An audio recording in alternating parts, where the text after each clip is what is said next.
Welcome to another episode of Whitetail Rendezvous, coming to you 6 days a week as we interview whitetail experts and hear their traditions and personal stories of the hunt. Learn more about the latest gear, discover proven tips, and the latest strategies so you can make your next hunt a success. Now, here's your host, Bruce Hutchin. This is Whitetail Rendezvous, episode number 186.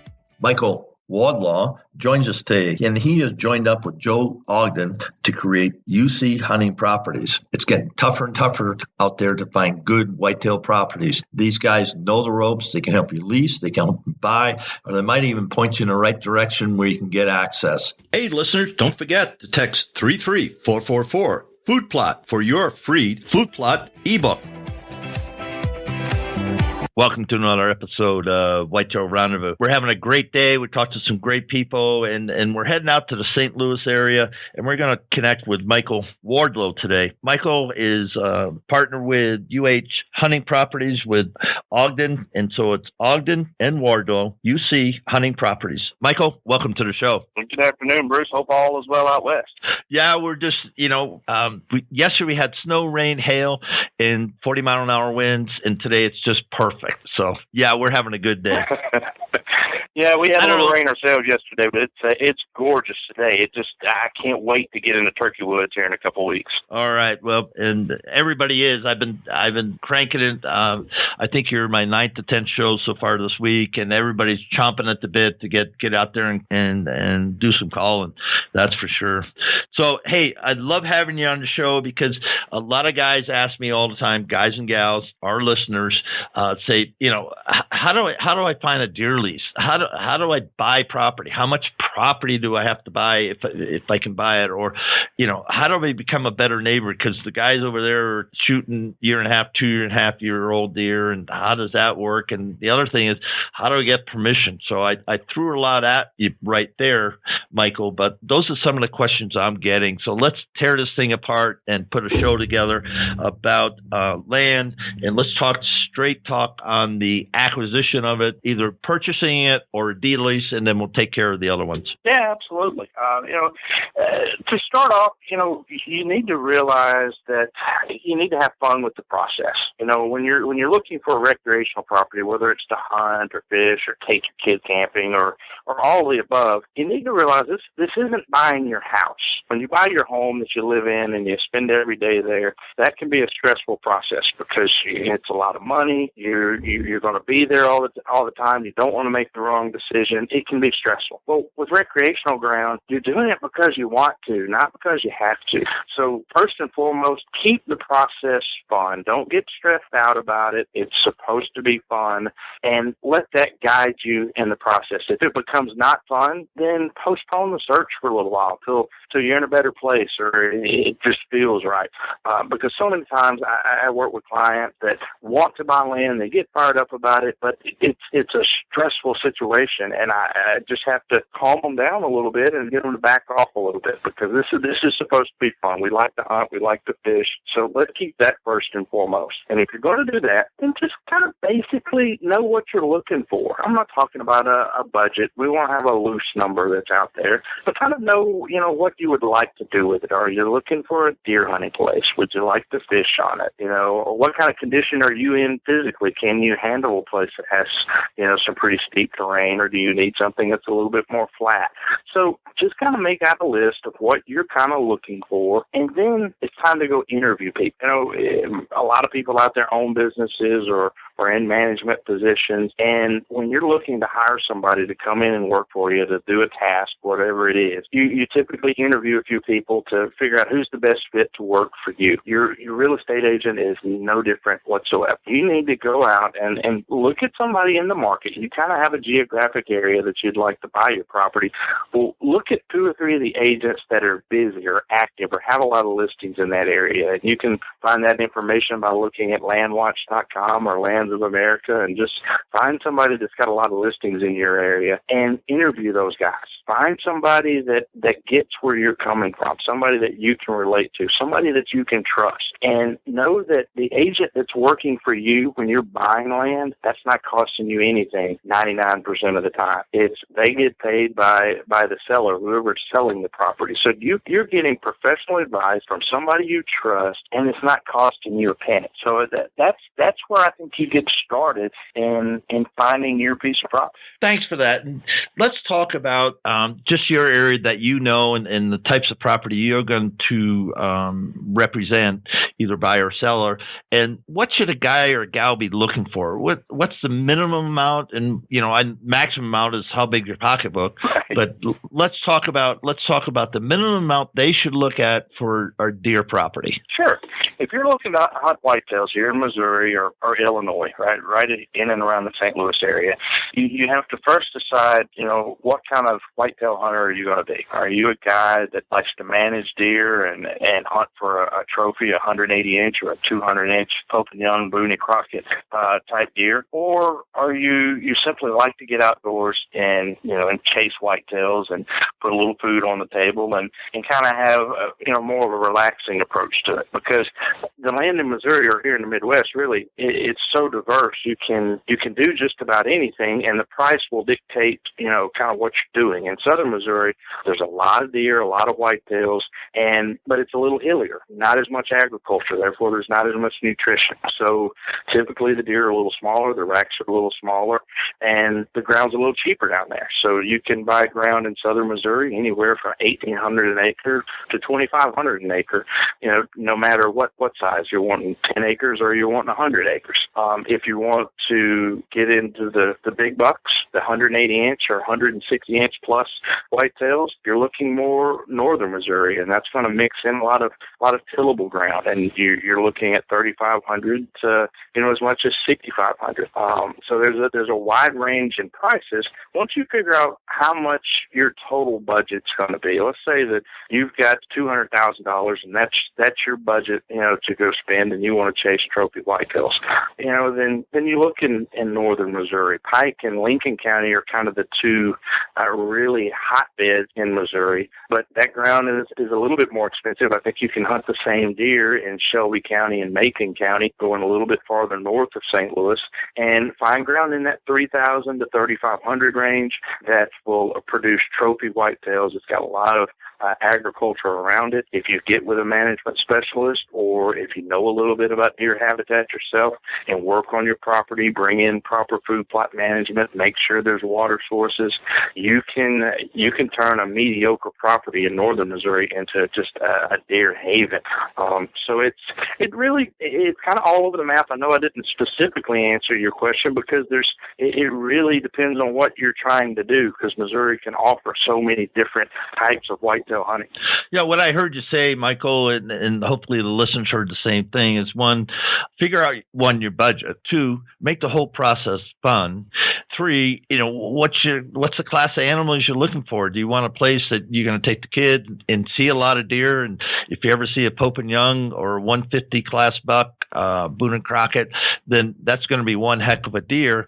Or you can say, hey, here's where the deer are coming from in my neck of the woods, and here's how much money it costs. But you said the magic word agricultural, because if a guy's growing soybeans, or he's growing corn or whatever he's growing, and he's making a living off that land, it's not going to go cheap. Is that true? No, that's exactly true. I mean, anytime you've got income producing ground, whether it's obviously tillable ground, whether it's corn, beans, or alfalfa, or whatever that you're growing as a cash crop, or maybe it's pasture ground with alfalfa or the variety of grasses that work well for hay, that ground's a little bit more expensive, than just basic timber ground. Unless you're getting a lot of walnut trees or mature oak trees, that ground can be fairly expensive as well if you've got income producing ground. One thing I want to back up to on a budget, that I think so many people get caught up in the emotion of buying a piece of property that they forget something. They get so excited and they get so emotionally invested because they love the property that they found, and they've got a budget of $200,000 $200,000, and the property, they just won't come down past $250,000, but they really want it. And they look around and they've got the financial wherewithal, and they figure out a way to buy the $250,000 property when their budget was really $200,000. I really try to advise people against it. Take the emotion out of it. You can be emotional. Let your agent take the emotion out of it and help you make a good decision. I'm all for a person overpaying for a property when they like it, but that's if your budget is $200,000, you find a property that's probably worth $150,000, but it's going to take $170,000 to buy it. If you're really happy with it, you can overpay for what the ground is actually worth. Just try your best to stay within your budget, because I don't want 2 years from now you to be disappointed in the fact that you overpaid for something and you really stretched things thin and made the financial situation a stressor a couple of years down the road. Great advice. Don't stress yourself. And I always had an axiom: if it's too hard, walk away. Oh, absolutely. I mean, there's no need to make this process difficult. The second you're starting to have to make difficult decisions, it's no longer fun. That's rule number one. So we back away and we figure out how we can make it fun again. And I just think with recreational ground, it's so key to keep the fun, keep the adventure at the forefront of this, and then you have a chance to really enjoy a property for a very long time. One thing we talked about in the warm-up, I had some great interviews today, and it always ended up, on common ground. We're sitting around the campfire, we're in the wall tent out here, or you're in the cabin someplace, the trailer, it doesn't really matter, but a bunch of guys, gals, kids, we're all sitting around the table or the campfire, and we reach common ground. What does that mean to you, Michael? Well, that's, unfortunately, a lot of that is lost in today's society, because I grew up in Mississippi, in a small town, and we had that. It was Sunday at the dinner table. It was around the campfire. And, you realize when you talk to some of the old timers or you talk to your grandparents, you quickly realize that, 50, 75 years ago, that was the way of life. That was how, stories were passed down from generation to generation. That's where the sense of community came from. And I think if you're an outdoorsman in today's world, you still share some of those same common bonds. That's the reason when you get around a campfire with a bunch of strangers, you have that commonality, whether it's whitetail hunting or duck hunting, and that sense of community that we all really want, we all really enjoy. We just don't get enough of it. And so that common ground to me is really, really important in doing what I do. Yeah, I really appreciate that insight. So tell us about your hunting tradition. Where did it all start and where's it going? Oh, wow.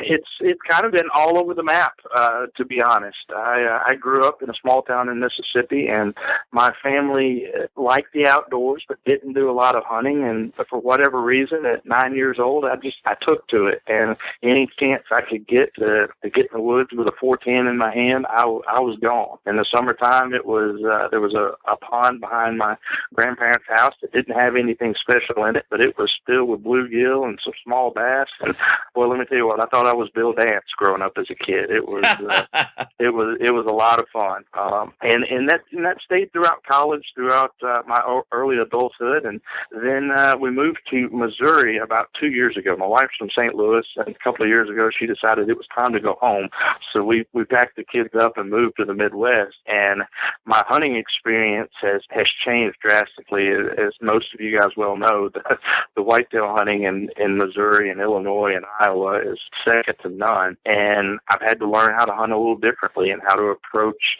wildlife and habitat management a little bit differently. But it's been a great learning process. I'm excited about where things are going, because now I've always dreamed, like most people, of chasing trophy whitetails and learning more about them, because they're different. They work a little differently than deer in the South or deer that I grew up chasing. And it's been fun to get to know that process a little bit better. It's been fun to see where things are going, because now day in, day out, I can go out in the summer and catch a 180-inch buck in velvet. This fall, hopefully, I'll be able to get a few on camera or even be the shooter myself. So it's been a lot of fun to make that transition. The one thing I haven't done yet that I see coming, I can't wait to get out in your part of the world and chase the elk around some.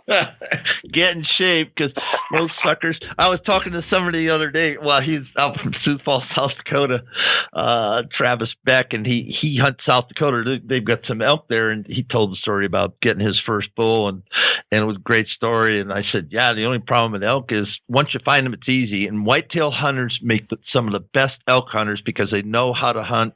They know how to hunt, and they're just not tromping. The problem, and Travis and I agreed, you might have to go 10 miles to find that 1 mile square where the elk are. Right. That's the hard part of elk hunt. Elk hunt isn't hard once you find the elk. It's finding the elk that'll just about kill you. Well, the part that worries me, I think I can probably figure most of that out. It's once I get one on the ground, if I'm fortunate enough to get him out. That's where I'm in trouble. No. You just break them down. It's all parts, brother. It's all parts. Hey, let's switch it up a little bit because you got an interesting bio.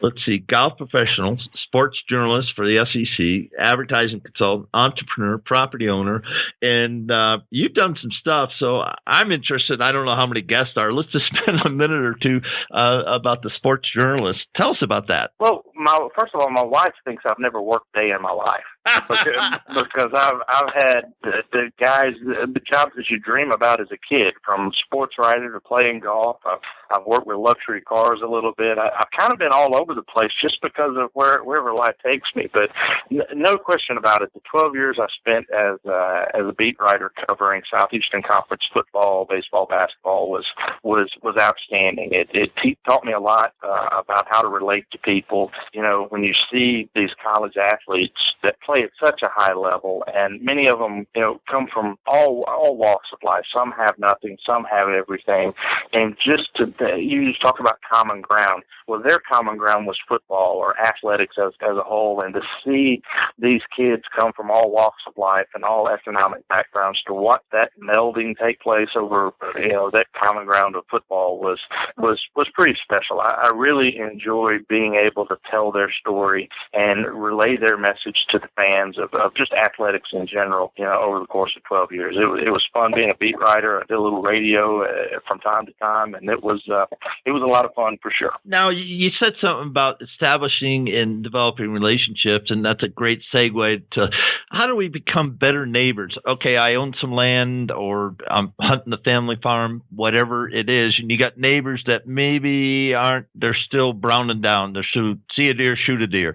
And you want to develop those relationships. So talk to us a little bit about your thoughts on how to become a better neighbor. Oh, no question about it. I mean, because you hit the nail on the head. Your property is only as good as your neighbor. And the reason I say that is because not many of us are in a position to go buy a 1,000-acre block. You know, because 1,000 acres or 500 acres in a block, you know, you can manage your deer, you can do a lot of things, and really be self-sufficient for the most part. You know, but if you've got 40 acres, you know, you and your neighbor have to be on the same page, and the neighbor next door and the next neighbor down the road, so that, you know, you all have to be on the same page, or none of you are going to have, you know, any success, you know, as far as taking a 160-inch whitetail, unless you're just blatantly lucky. You know, that's what it would take. But so it is important to get to know your neighbors and get everybody on the same page. And there's really no magic to it. It's just reaching out to your neighbor and starting a relationship with. You know, just call up your neighbor. The neighbor and that information is readily available from the tax assessor's office. You don't need an agent or need anybody to do that for you. You can go to the tax assessor's office. They can give you the landowner's information next door, and just reach out to them and say, "Hey, I'm Bob, and I have the property next door, and just want to meet you and talk to you about your property." And just everybody's got to get on the same page. And sometimes you're going to agree, sometimes you're not. But it just goes back to, you know, the common decency of just getting to know your neighbor, and it all starts with that first conversation. And it's really just that simple, because outdoorsmen and landowners, you mentioned the common ground earlier. Well, that's another common ground that you're going to share with each other. And for the most part, as long as everybody, you know, functions with some sort of decorum, you're going to be able to get along. And, you know, if your neighbor understands that you're trying to manage for trophy whitetails, you know, maybe it becomes a little bit more important to him as well, because he's never thought of it. He's used to that brown and down concept because that's what everybody else has done around it. Now that you've moved into the neighborhood, you introduce yourself, say, hey, look, I'd like to do things this way. Well, I'm sure he wants to kill trophy whitetails. He just didn't know how. Now you've kind of educated him on the process. And, if you meet enough of your neighbors, just by having those conversations, you can make those things happen. So it's on you to pick up the phone and call the guy next door. Just following up on that, tax assessor's office, you're trying to get permission, and you got to figure out where you're trying to hunt and get on private land. What's your best thoughts about gaining permission to hunt? It's tough. But it is doable. Don't think that it's impossible. And that's a situation where going to the tax assessor's office, that's great, but you really don't need that information. You're riding down the road and you see a farm that you think you might like to hunt. Simply pull over on a Saturday afternoon, try to pick some time that's non-intrusive, and just knock on the door and say, hey, I'm looking for a place to hunt. Is there anything I can help you out with around your farm, or do you have it leased out? And just start the conversations with the local people. It goes a long way, because if you find this little lady or a farmer that maybe she needs some help around the house, whether it's mending a fence or whatever, and you offer to help her and she lets you hunt there, it's just having the courage. And I say courage because most of the time we're all afraid to go knock on a stranger's door and ask them for something. But in rural America, I find oftentimes that as long as you're polite, you're nice, you go knock on the door, you ask a couple of questions. Now, don't look like a hoodlum when you're, be presentable, look dressed the part, look respectful, as if you're someone that will really take care and appreciate property. But as long as you go through those steps and just go knock on doors, and you're going to get a lot of no's, but eventually you'll run into that yes for the right situation. And you really can't look from the road and say, what, I know this is a property they're going to let me hunt. You can also go to the area co-ops and feed stores and things like that and talk to some of the farmers in there, because you'd be surprised in Missouri how many of the farmers don't actually hunt, or how many of the landowners don't actually hunt, and they're looking for a little bit of extra lease income, whether it's he just doesn't farm it or doesn't care anything about the land. Well, ask some of those farmers or ask some of those people by knocking on their door, hey, I'm willing to pay you $10, $15, $20 an acre, would you let me hunt? And in some situations that's $2,000 or $3,000 or $4,000 that can make a difference to each. So there are a number of ways you can approach it. It's just be polite, be nice, and don't be afraid to ask. And even out west, I remember when I came out west in '85, we used to be able to go to ranchers, and we'd go in the summertime, and we'd bring apples, or we'd have cold soda or something in a cooler. My buddies and I would say, we really want to get on this property because the elk came down there or whatever, and we made a plan, and we spent a whole weekend just driving because we knew where we wanted to hunt. We just had to figure out whose ranch had it all together. And it was amazing if you just went in jeans and a T-shirt and a ball cap and just visited. And that's the key word, listeners, just visit. Forget about how big buck you're going to shoot. And if you ever get this thing, that's just right. Visit with the people. Just visit with them. Say, hey, like a cold soda, or I got some apples here. You want some apples or whatever. And then the people say, well, gee, these guys are real people. And I guess make it real. And it's harder in the West now, just like it's harder any place in the country to get permission because so many people are knocking on doors. We are in a huge industry, and there's money in it because guys are walking up to those same ranchers and saying, here's a whole bunch of money, right, and I want your property. And the rancher's going to go, okay. And they sign the paper, and that land's tied up for a couple of years or more. And, that's reality. Throw something on that, Michael. Talk about that reality. Well, it is a reality. I mean, it's big business.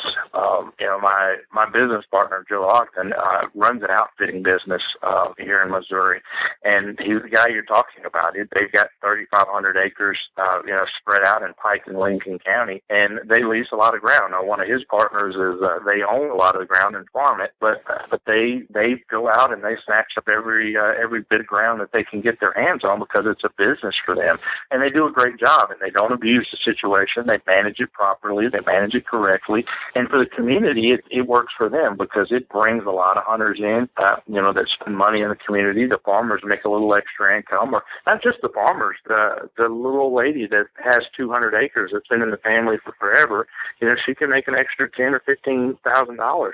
So it is big business, but it makes it harder on just average Joe hunter that wants to go out and just spend a little time in the woods. It's certainly a challenge, but it's not impossible. I don't want to discourage anybody from doing it. And I've got a good friend that likes to go out west, and he hunts elk, and he's hunted a lot of different things. And last year he had a fun story that he was going out and chased some of the Merriams during turkey season, and they went out west. They knew the area that they wanted to hunt in, but so they just started knocking on doors. And he worked out a deal to be able to hunt for 3 days, but in the afternoon they hunted turkey in the morning. In the afternoons he helped him work cattle. It was just simply a trade-off. He found a farmer that was short a couple of guys. He helped him in the afternoon. He got to turkey hunt in the morning, and it's those things are out there. You just can't be afraid to go out and ask and see where that gut takes you. Yeah, I couldn't say it any better. And like most of my shows, Michael, we're bumping up against the stop. So hey, give a shout out for a minute or two, and then we're going to wrap the show up. Yeah, absolutely.